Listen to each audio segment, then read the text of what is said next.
এখন দেখব কিভাবে আমরা ভেরিয়েশন প্রোডাক্ট তৈরি করতে পারি। আমি এখান থেকে অ্যাড প্রোডাক্টে গেলাম, যাওয়ার পরে আমি একটা টি শার্ট তৈরি করি।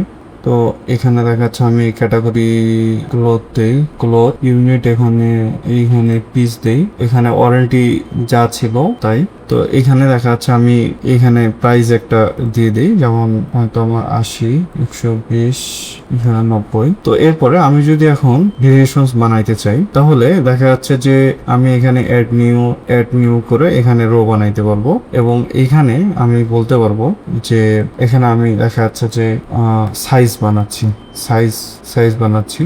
সো এখানে দেখা যাচ্ছে যে আমি সাইজ এল দিলাম, সাইজ এক্স এল দিলাম, তারপরে সাইজ ডাবল এক্সেল দিলাম, সাইজ এম দিলাম। তাহলে এইখানে এখন আমি দেখা যাচ্ছে যে এটা হচ্ছে এই যে সাইজের ইয়াটা। সো এটাও আমি এখানে দিয়ে দিতে পারবো। এরপরে কস্ট আমার কত করে পড়তেছে, কস্ট আমি এখানে দিয়ে দেবো। এখানে আমরা চাইলে যদি কোনোটাতে আলাদা আমাদের কস্টিং পড়ে তাহলে আমরা সেটাও দিয়ে দিতে পারবো। এখানে আমরা চাইলে যদি স্টক থাকে আমাদের, তাহলে ওপেনিং স্টক আমরা এখানে দিয়ে দিতে পারি, না দিলেও কোনো সমস্যা নাই। তো আমরা এখানে একটা টি শার্টের ছবি নিয়ে আসি।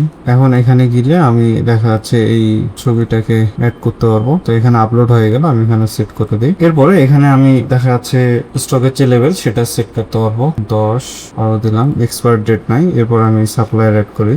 সো এখানে সাপ্লায়ার এটাই দিই, যেহেতু আমি নতুন করে বানাচ্ছি না, এবং আমার কেনা হচ্ছে 80 করে। এখানে দিয়ে আমি সেভ দিলে এটা আমার ভেরিয়েশন প্রোডাক্ট হিসেবে অ্যাড হয়ে যাবে। তো এখন এইটার স্টক আমরা কিভাবে অ্যাড করতে পারি এবং এটা আমরা সেল করতে গেলে কিভাবে আসবে, আমি এই জিনিসটাও দেখাবো। সো আমরা যদি এখন পজে যাই, সেলের জন্য যাই, তো এখানে ওপেনিং ক্যাশ দিয়ে লোকেশন দিয়ে আপনারা এখানে সেশন তৈরি করতে পারবেন। আর যদি সেশন তৈরি করতে না চান, তাহলে এখানে সেটিংসে সেশন মডিউল আছে, এটাকে অফ করে দিলে এটা চাইবে না। এখানে মডিউলে দেখবেন, এখানে পজ সেশন, এটাকে যদি অফ করে দেন তাহলে দেখা যাচ্ছে আপনাদের কাছে আর পজ সেশনটা জানতে চাইবে না। সো এইবারে দেখেন এটা অফ হয়ে গেছে, এটা অটোমেটিক কাউন্ট হবে। এখন আমি যদি এখানে টি শার্ট সার্চ দিই, তাহলে দেখেন টি শার্ট চলে আসছে, এবং এখানে টি শার্টের দেখাচ্ছে ভেরিয়েশন কয়টা সব কিন্তু চলে আসছে। এই যে সিলেক্ট সাইজ, আমরা ওইখানে যে লিখে দিছিলাম ভেরিয়েশন কি হচ্ছে সাইজ, এবং সাইজ এল, সাইজ এক্সেল, ডাবল এক্সেল, এবং এখানে এম। এখানে